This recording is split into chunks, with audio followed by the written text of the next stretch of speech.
El químico y activista Patrick Roddy asegura que los huracanes Irma, José y Harvey han sido fabricados por el hombre. Esta es la conclusión a la que ha llegado tras estudiar las imágenes de la NASA, un hecho que pondría de manifiesto la intervención del hombre al haber materiales de geoingeniería alrededor de los huracanes. La manipulación climática es un hecho. Hay que tener en cuenta que, por ejemplo, en 1978 España mandó a su ministro de Asuntos Exteriores por aquel entonces a Nueva York, ¿vale?, para que ratificara el acuerdo de la Convención Egmont de las Naciones Unidas, en las cuales más de 20 países firmaron en que no podrían manipular el clima con fines hostiles o bélicos. Y estamos hablando de 1978.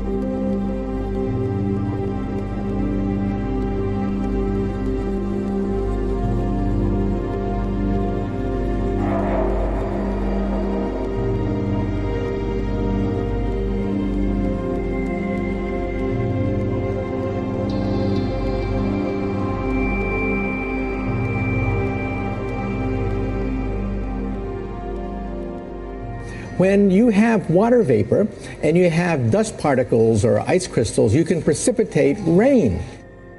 Have some of these capabilities now? Inconclusive. Even in the 60s, the CIA used this to bring down monsoons during the Vietnam War, to wash out the Viet Cong.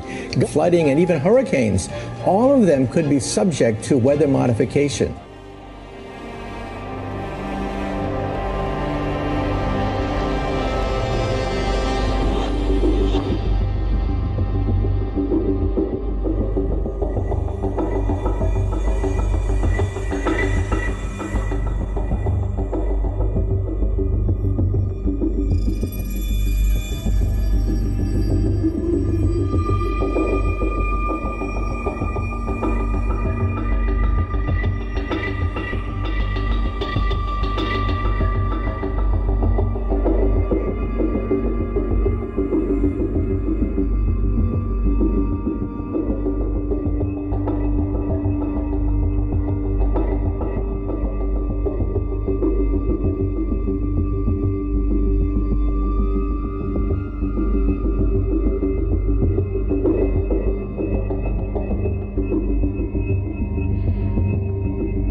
Many ask why the government, our own government, would modify the weather in a way that does immense harm to our own citizens and to the life support systems of the planet as a whole. And without doing any investigative research whatsoever, many choose to completely deny that climate modification could be real and ongoing, with many potential objectives and agendas being carried out in what can only be considered programs of weather and biological warfare. The U.S. government and the U.S. military have been fully involved in not just weather modification, but hurricane modification for at least 70 years. Project Cirrus was underway 70 years ago. With only 80 kilograms of dry ice, profound manipulation of a hurricane was achieved. How much more effectively can the weather makers now manipulate hurricanes when they have the air power to dump hundreds of tons of patented materials into such storms? Project Storm Fury, which was historically a part of the ongoing and expanding U.S. government and U.S. military hurricane manipulation programs. Aerosol dispersions over the oceans are now constant and blatant. The vast majority of populations have absolutely no idea that the ongoing global climate engineering Manhattan Project is tearing the climate and life support systems of the planet apart. The toxic heavy metal and chemical aerosols are also contaminating our breathable air column and the entire biosphere as a whole. Radio frequency microwave transmissions manipulate the electrically conductive heavy metal nanoparticulates that have been seeded into the atmosphere and the cloud formations. The manipulation of these particulates in turn manipulates air masses and thus storm formations. The climate engineers have been aggressively suppressing and or redirecting Atlantic and Gulf of Mexico hurricanes for over 12 years.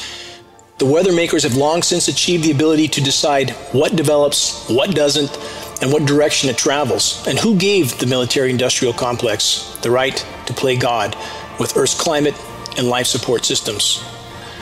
Welcome to our geoengineered world. While the world continues to free fall into abrupt climate shift, geoengineered cooldowns with highly toxic chemical ice nucleating elements have helped the world's largest military to keep the most population-dense regions in the U.S. from feeling the full impact of what's unfolding.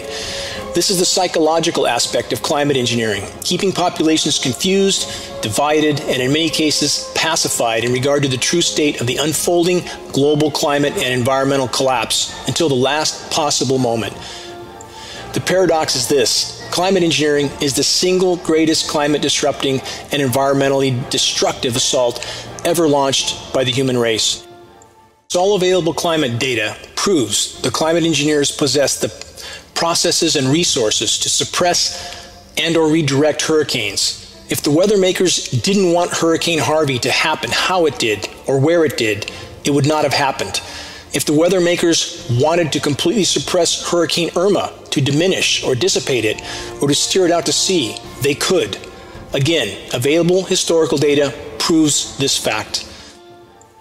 Disasters like that serve many agendas for the global elite. In the case of Harvey, there were and are oil prices and production to consider, potentially increased economic activity due to the need to fix the disaster, the creation of mass distraction while the power structure pushes toward World War III, the potential disabling of populations, thus rendering them unable to stand up to government tyranny, the opportunity to move the military into place in preparation for already unfolding and inevitable societal collapse. But again, our biosphere is imploding. We're already in a runaway climate shift scenario heading toward a mathematically certain near-term global omnicide if we remain on the current course. The climate engineers will do anything they can and everything they can at any cost to the web of life to hide this fact from populations. In their attempt to postpone public panic for as long as possible, and thus to keep the military-industrial complex in full control, it would seem the power structure is willing to exterminate life on Earth.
a system of satellites, natural disasters have become a thing of the past.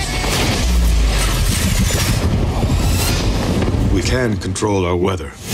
So a satellite has a bad comm, that happens. Not a satellite, all of them. This wasn't a malfunction. It was intentional. There's potential for catastrophic weather events on a global scale. A geostorm.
Our government's first duty is to its people, to our citizens, to serve their needs, to ensure their safety, to preserve their rights, and to defend their values.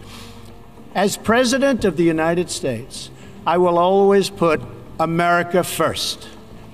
It is an eternal credit to the American character that even after we and our allies emerged victorious from the bloodiest war in history, we did not seek territorial expansion or attempt to oppose and impose our way of life on others. Now, North Korea's reckless pursuit of nuclear weapons and ballistic missiles threatens the entire world with unthinkable loss of human life. The United States has great strength and patience, but if it is forced to defend itself or its allies, we will have no choice but to totally destroy North Korea. It is far past time for the nations of the world to confront another reckless regime. The Iranian government masks a corrupt dictatorship behind the false guise of a democracy. Its oil profits go to fund Hezbollah and other terrorists that kill innocent Muslims and attack their peaceful Arab and Israeli neighbors.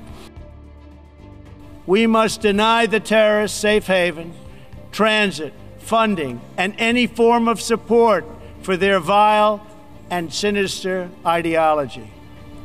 We will stop radical Islamic terrorism because we cannot allow it to tear up our nation and indeed to tear up the entire world.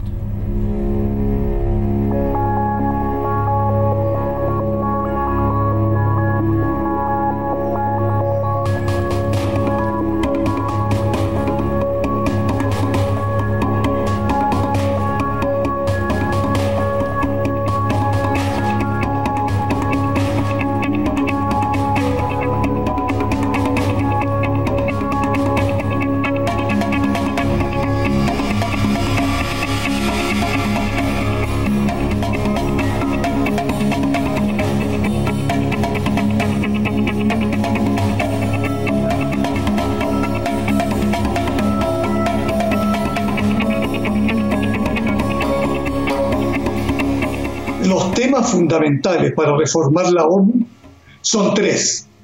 Primero, si el terrorismo va a ser definido exactamente respecto a los países que lo propician. Segundo, si se seguirá aceptando que la intervención en otras naciones ocupando ilegalmente territorio sea permitida. Y tercera, y la más importante, cómo se decidirá si una nación acepta o no estos requisitos, estas medidas. La resolución palestina sobre Israel no ha sido tomada en cuenta. Tampoco se ha tomado en cuenta que hoy día existe una intervención u ocupación ilegal por parte del régimen estadounidense en Siria o Irak. Tampoco se ha tomado en cuenta que Arabia Saudita invade países, detona bombas y elimina personas. Es decir, en este momento, uno de los temas principales tiene que ser cómo se hace efectiva toda resolución de las Naciones Unidas. Es que en realidad Hollywood está presente en el mundo y este es un teatro donde se hace discursos altisonantes. Sin embargo, en realidad se está trabajando en acuerdos secretos, como por ejemplo la fragmentación de Irak. Es decir, en la ONU se plantea un espectáculo y en realidad por debajo se sigue apoyando al terrorismo y se sigue apoyando los procesos en contra de la soberanía. Ese es el espectáculo que se da en la ONU.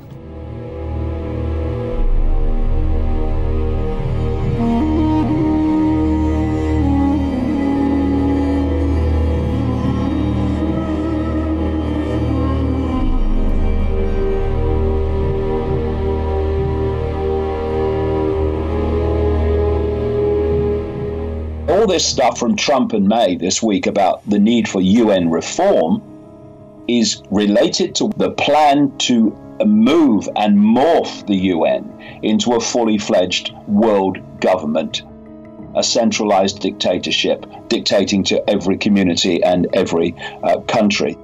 So that's what we're seeing now. This word reform is a classic buzzword for this hidden hand. Remember how Tony Blair was always talking about reform, reform, reform. What that is a code word for is changing the status quo to take us further down the road to this agenda for the centralization of global power. We need to watch this very carefully from now on, because you're going to see more and more talk about the need to reform the United Nations. And you're going to hear them talking about the fact that the United Nations has to have more power.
South Korea and North Korea have tried at different times to initiate some kind of a meaningful peace process.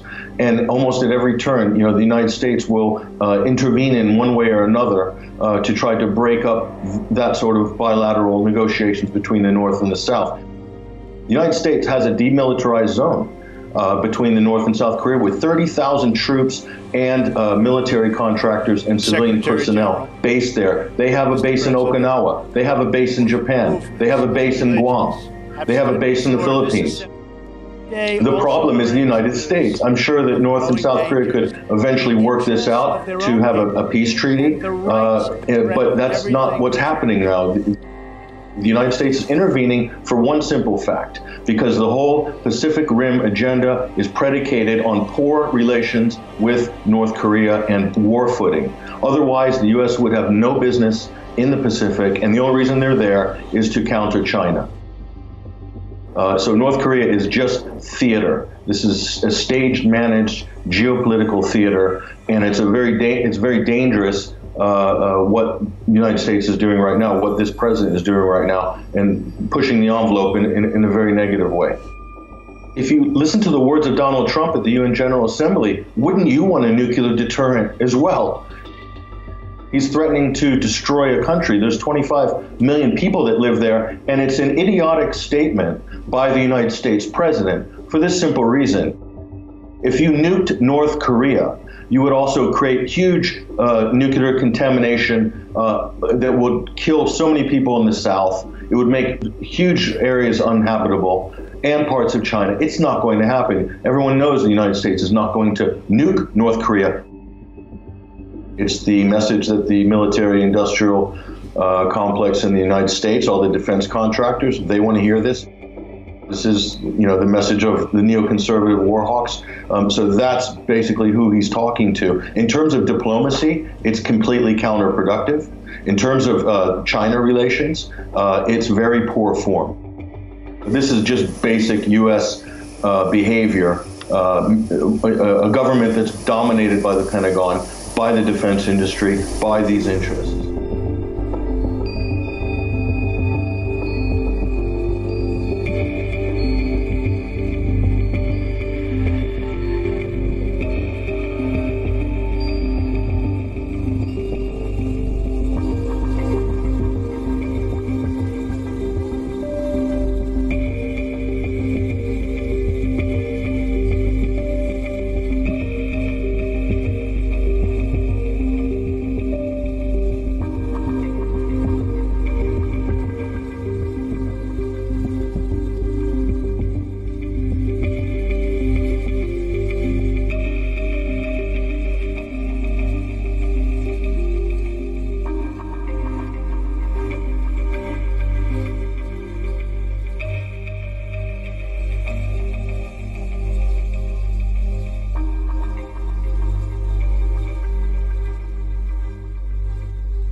So far, to me, this has all the makings of a Manchurian Candidate. The first day of reporting, there's nothing about this guy. And I always wait. You don't ever have to wait too long to see all the irregularities, to see all the lies, and then to see the demonization of the supposed shooter, which, of course, they're always dead. So dead men tell no tales. It's deliberate. A lot of people that call themselves alternative media, they make the mistake every time something like this happens to say it didn't happen or no one was killed. And that's a disservice because our governments have no problem killing us, okay, for their political agenda. So if Americans have to die, so be it. And now they're claiming this is the biggest mass shooting in American history. What a lie. 9/11, where 3,000 of us were killed for a political agenda. How did this guy get these super heavy, gigantic guns? How did he get so many of them into a hotel room? You know, it wasn't like he's 20 years old and could book it up the stairs with 17, machine guns. It's the same old story. I don't want to investigate them anymore because they are all the same. Every single time we have a shooting like this, gun sales go up. And this happened the same week that Congress is supposed to vote on whether or not to legalize silencers for everybody's guns. Well, you have to remember, these people are on a global mission to put the world in a global continuous state of fear so that we can have a one world police, one world army. So these things don't happen simultaneously by accident.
Cataluña no será el único ejemplo en Europa. Esto también es lo que se está hablando ahora, porque la caja de Pandora está abierta. Dicen una caja de Pandora que vendría, por ejemplo, pues por las voluntades y aspiraciones de otros países, o incluso dentro de las mismas regiones españolas, por ejemplo, el pancatalanismo o los deseos de independencia que podría tener el pueblo vasco. Yo pienso que ahora mismo la Unión Europea está jugando un doble juego. Un doble juego porque en la Unión Europea hoy en día no responde al interés de los ciudadanos en su conjunto, sino que está respondiendo al interés de una casta política que tiene otro tipo de intereses. Entonces, esta casta política de la Unión Europea lo que quiere son estados débiles. Quieren estados muy débiles, sumisos a intereses de entidades supranacionales, a los que se pueda manejar bien, a los que se les pueda imponer bien, ya sean políticas de recortes, políticas internacionales, sanciones a terceros países. Esto es algo evidente. Cuanto mayor unidad, mayor fuerza. Sí podríamos denominar a lo que está sucediendo ahora mismo en Cataluña es una revolución de color. Y cuando hablamos de revolución de color, recordamos que hubo una revolución de color también en Serbia. Hemos visto cómo hace poco ha habido una revolución de color en Macedonia, que no ha tenido éxito del todo. Hemos visto cómo hubo una revolución de color en Ucrania, y tras todas esas revoluciones de color, al final todas apuntan a Soros como cabeza visible, como un think tank, como una fuerza de choque financiadora. Soros es el que ha estado financiando al separatismo catalán.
So basically, cancer is abnormal growth of cell.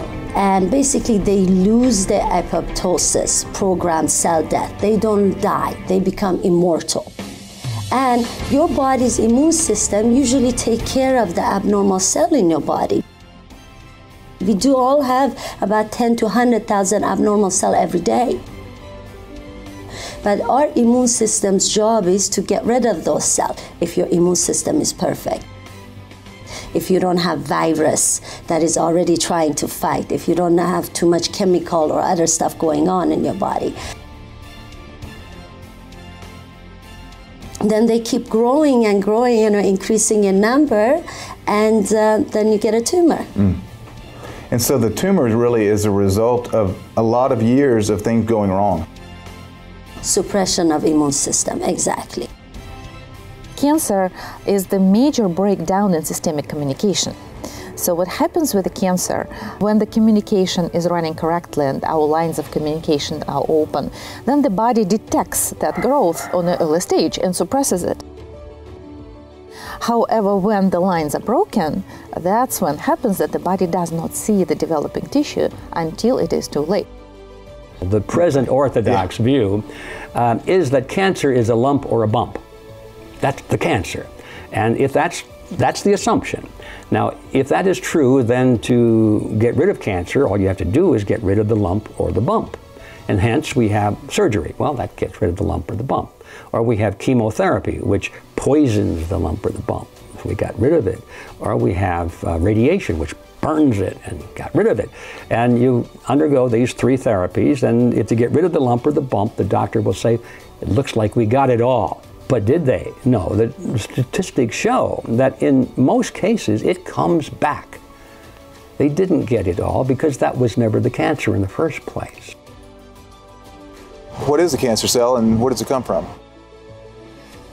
Well, we used to think that any cell could become cancer except for a few limited ones. We thought that if you irritate a cell enough and damage its DNA enough, it will become immortal and just keep growing. Now we find out, well, that's not true. Only stem cells seem to be the source of cancers. If you damage the DNA of the stem cell, it'll become immortal. And then it just keeps producing more and more cells. It wakes up and it's producing lots and lots, thousands, millions, billions of cells. And it becomes a cancer. The trouble with chemotherapy and conventional treatments is they have no effect on the cancer stem cell. They only kill the daughter cells, the cells that are produced by it. So the tumor will shrink and they'll claim success, but you haven't killed the stem cell, so it all just comes right back. And what they found is when it comes back infinitely more aggressive than it did before. So stem cells are the key, and chemotherapy and radiation actually enrich stem cells. Despite this fact, as we've already learned, many doctors from countries across the globe might even lose their license if they do not prescribe chemo and radiation. Are you beginning to see the way that Big Pharma has its tentacles throughout this medical cartel, especially when it comes to chemotherapy? There are many physicians who are truly authentically motivated to want to help people, but there is this pervasive fear that they are going to be discredited and ostracized in their own community, and when they start to embrace some of these alternative philosophies. So that's a strategy that's used to suppress this type of information. When you've got tens of billions of dollars of revenue, there is no limit to the clever and sophisticated techniques that you can acquire to manipulate the masses. From the very onset, from the very planning of chemotherapy, from the very scientific approach, it is a deception. It is an unethical, deceptive business that creates illusions for millions of people, and every scientist involved in it. I'm not blaming the doctors. They sometimes don't have the education to go at that length. But every scientist knows that it is a huge fraud. Yes, modern medicine is a business. And just like any business, the goal is to grow this business and also to eliminate competition and to maintain the monopoly. Chemotherapy uses the most powerful toxins known to humans, and these toxins, of course, are being sold to us as substances that can kill cancer cells. And also the very substances that are being used to fight cancer are cancer-causing chemicals. So instead of eliminating cancer or curbing cancer, we are generating new cancers. And you'll never have an oncologist ask, well, what caused this? And let's get rid of what caused it. You'll never hear that question. They only have one thing, and that is kill cancer cells. Well, what caused the cancer cells? Why did this occur in the body? Obviously, the immune system was suppressed, so are we going to unsuppress the immune system? Are we going to stimulate the immune system back into action? So there are many things to do other than just give a poison to the body to kill cancer cells. It's a psychological warfare on humanity that the pharmaceutical industry is leading with the tool cancer. Keeping cancer as a death verdict is the platform, is a precondition for this entire investment industry to continue.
So very similar with the vaccines, we're seeing these forced chemotherapy incidents. They're linked, aren't they? It's Yes. an overarching government, tyrannical government, that comes in and says, you don't have any choice, we're going to tell you what's best. But the so-called science-driven medicine is being forced upon you now in absolute violation of the American Medical Association's Code of Medical Ethics, which says that the patient must be given the choice, the patient must be informed. Where parents are being told you must submit your children to these interventions, whether you like it or not. What if someone was going to take your child from you? What if they were going to inject and expose your child to harmful toxins that could threaten their life? What if you knew the treatment they would force could take your child's life? What would you do? This was the heart-wrenching situation that Todd Jones faced when his 2-year-old daughter, Janae, was diagnosed with acute lymphoblastic leukemia. We said, okay, let's get her on the treatment. And the treatment it's an intensified treatment for 30 days where they use vincristine chemotherapy and steroids. And that little child just got loaded up with that stuff daily. We made a decision that we wanted to, since the cancer was so far down and in remission, as they say, and they told us themselves, that we were like, okay, you know what? Thank you for your business. We're good now. We're going to go ahead and build her up naturally now that the cancer and half of her, system has been, chemoed, chemically cleansed. We're going to go in and put in the natural good stuff now and see how we can get her to respond there. Well, the hospital didn't like that. When that happened, it wasn't 3 days later, and there was that very, very, very loud, aggressive knock at our door. It was the Office of Child Services. And they came and they said, look, the hospital called, you have taken your child out of treatment, and you need to bring your child right back to treatment. One emotion that's very detrimental to a cancer patient is fear. What emotion is it that an oncologist will elicit in the cancer patient when they look them in the eye and they say, you've got 3 months to live? I was diagnosed with stage 2A breast cancer. I ended up doing chemo first, 6 rounds of chemo. Then after that, had surgery, a double mastectomy, and then radiation. So I had the full gamut of treatment. I just thought, this isn't working, and how can you feel so bad? And I thought, I just want to close my eyes, and I just don't want to wake up the next day and do this again. And I thought, this is not really a way of living. This is being poisoned, and I felt it and just didn't have the courage to stop it.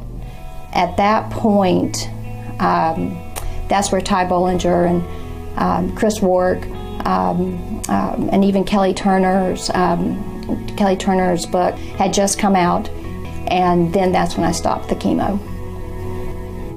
I've watched all of Ty's documentary, the whole entire thing, several times, and a big thank you to each and every one of those doctors who participated, because they truly saved my life. Eventually, medicine will come to terms, humanity will come to terms with the fact that healing comes from within. And that us, the doctors and the clinics and the medications, are the ones that facilitate that process of healing. So it doesn't belong to us. It belongs to you as a patient. And my true role as a practitioner is to empower and facilitate that healing within.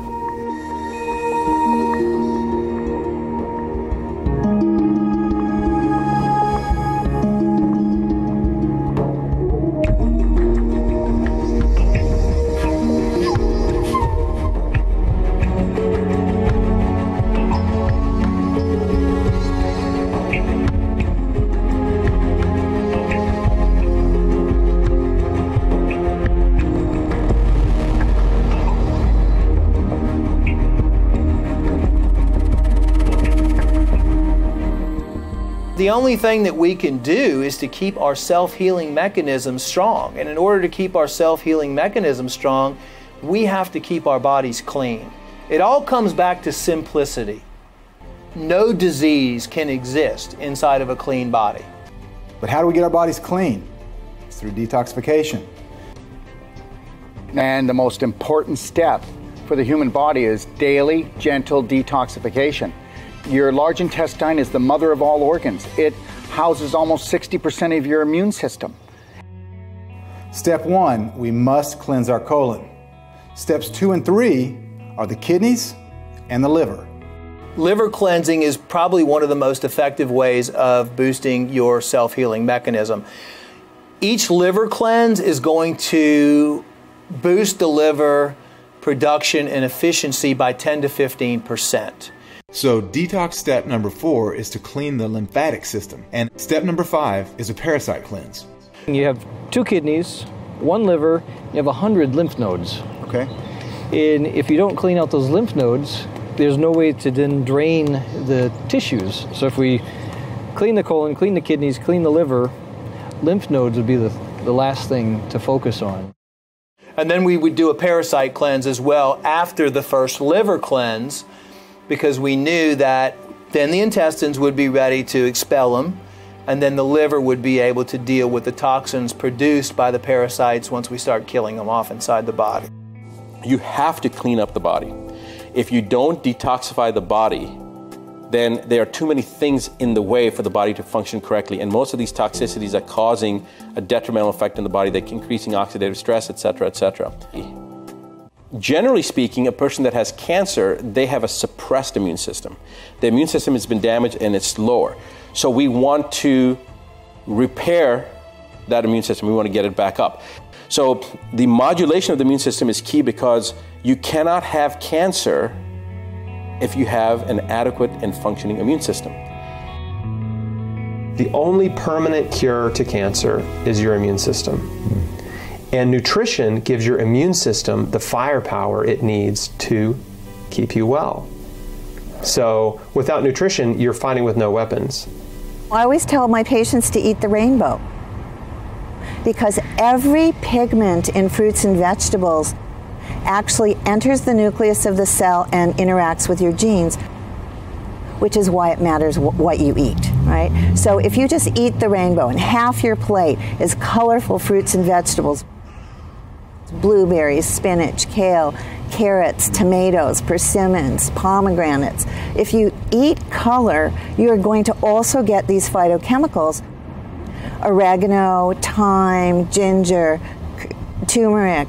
All of the culinary spices not only aid your digestion, but they also have these powerful chemicals.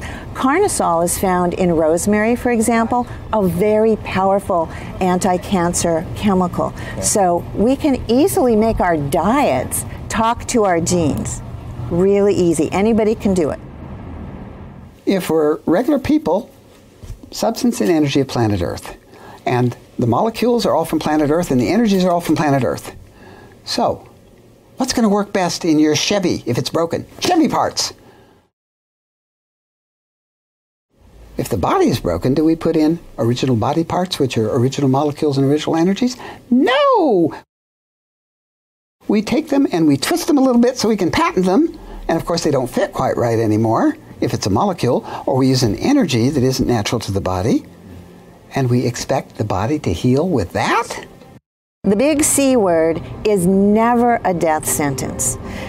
There's always a path. There's always a path. Some people are living with cancer as a chronic illness, right? So that's fine. It's the same as living with diabetes or high blood pressure or high cholesterol. If we can manage it and keep it at a microscopic level, you carry on with your life. It is not a death sentence. For me, radiation was not an option. I started doing my own research, immediately went on an organic diet, just decided I'm going to start to cleanse, and I'm not going to follow doctor's orders.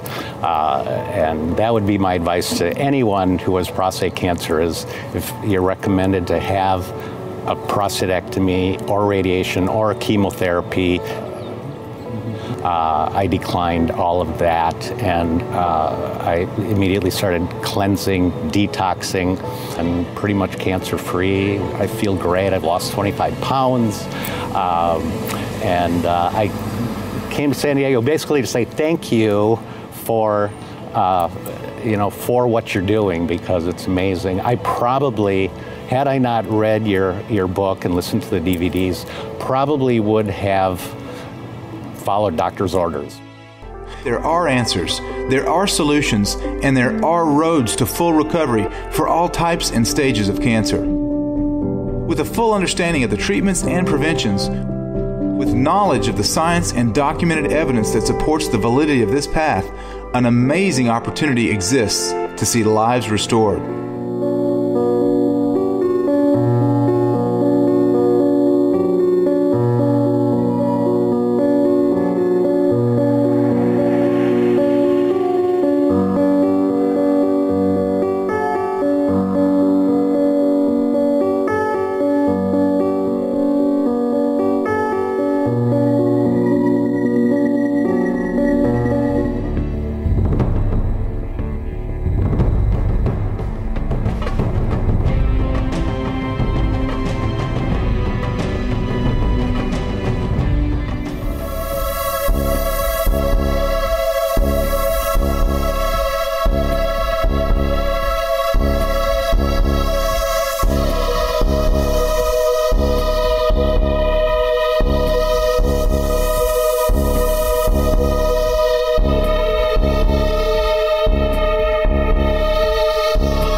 There's 3. There's 4. There's 4. 4. Launching one after another. 1, 2, 3, 4. If you look up, tell me if you see these. And those are not jets. Those are not. No, they're not. They're silent.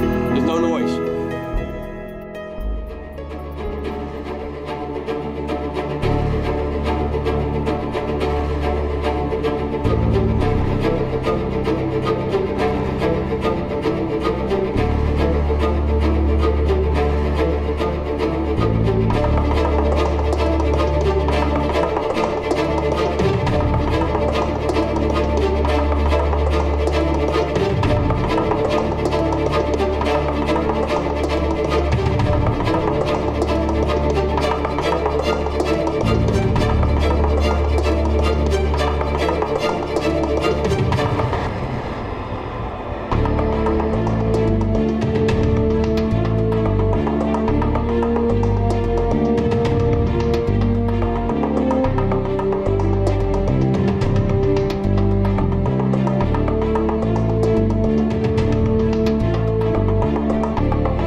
You're about to witness a strange cloud captured over Santiago, Chile. Now this cloud seems to separate into 2 pieces right about sunset over Chile. And you're gonna see the front cloud seem to have some kind of propulsion and actually move away from the cloud in the rear. And it even leaves some kind of weird looking chemtrail. Also, you're going to notice a strange circular eye that exists pretty much the entire time in the front cloud. And the rear cloud seems to be affected by some kind of propulsion, and the top of it actually gets bent back.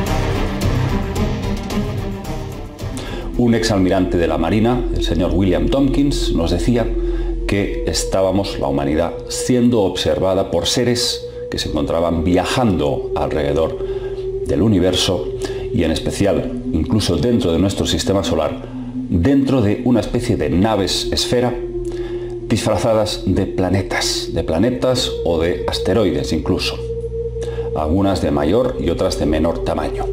Incluso se atrevía a decir que en algunas de estas naves gigantescas se encontraban hasta 200.000 tripulantes en su interior.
in this world without having the ability to recognize another living being, another living soul.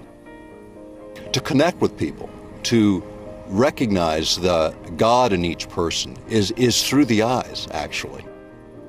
And this is why personal connection, by being next to someone, by being in someone's presence, is so much more relevant than the kind of interfaces that people use today, the electronic interface. Where did the turning point happen where technology seemed to become like the main force of communication for humans? Well, I think, I think starting with television. You're in front of the TV, receiving the information in a state of super relaxed awareness. In fact, if you think about it, when you're watching television, most people come home very tired at the end of the day and they're watching the news feed. And their wife or their husband is saying, hey, dinner's ready, dinner's ready. And they don't even hear them. And the reason they don't hear them is they're actually in between state. It's a theta alpha state where the brain is quite relaxed, you're attentive and aware, and it's almost a state of light trance, where that data that's coming in is being imprinted on you, in you in a way that is really anchoring. That's why advertising is so effective. That's why the population has begun, the culture shapes based on what the data feed is. And so you look at culture, it's a total reflection of television and media. And it's an illusion, quite frankly. And that illusion sort of takes us further and further away from our humanity, our ability to connect with people. I think that's sort of where it begins. And now, virtually all of our world is situated in the same way, so that our interfaces with people are filtered through an electronic medium. This is a huge mistake. It's absolutely critical for people to connect with each other. One thing that you asked about, what's the big shift? It's about paying attention. It's about paying attention to the fine things. Being conscious. Being consciously aware. Sitting here having this conversation, I'm still aware of the wind. I feel the energy in my hands. I see the sun in my face. The sky is still blue. I see the people around me, but I'm still engaged in this conversation by I am paying attention. My awareness is not lost in my words and lost in my emotion. This is a very, very different way of viewing the world. Instead of just talking and thinking and feeling, you're paying attention to what you're thinking. And you are the awareness behind those thoughts. This is fundamentally why when I look in someone's eyes, I recognize that awareness behind their form. I see them as a living soul. I connect with them as a living soul. And that's what triggers that internal spark in another, because you're transferring compassion, empathy, love, consideration in that interaction. That's what enlivens people. That's what triggers that change in people. It's a recognition that you're not alone, that you are connected, that we're all connected. One of the keys for transformation is when you're feeling those emotions, those strong emotions, don't just let yourself run with them. Hesitate for 1 second and pay attention to them. Notice them. You're feeling angry? Don't just be angry. See anger in you. And allow your anger to rise, but notice it. And as you notice it, you immediately control it. Your awareness of it gains control of it, and you recognize it as not you, but a reflection of something going on in the experiences around you. But your choice about how you index this is the critical element. Connecting with each other is the beginning of the evolution.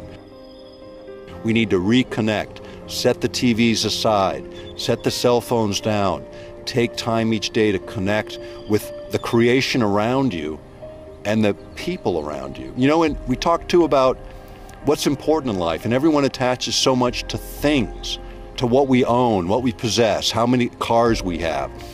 When I think about the obstacles, fear, worry, these are the things that get in the way. These are the things that actually stop you from reaching higher states of consciousness. Because as soon as you run into fear, the possibilities, you go into a flight or fight response, the possibilities of intellectually, emotionally, and on an aware level, a conscious level, connecting, evaporate. That's why the media always throws fear, anger, hatred our way, because that's what they want to trigger in you. That's what they want to take from you. Because in taking that and allowing yourself to fall into that, you lose the dimension of humanity. We're a microcosm of this entire creation. And in this small focal point we call our body, our carriers, we can express that through the soul that we are. And we can connect to the souls that live around us. And everyone we touch with our voice, with our thoughts, with our words, and with what we do.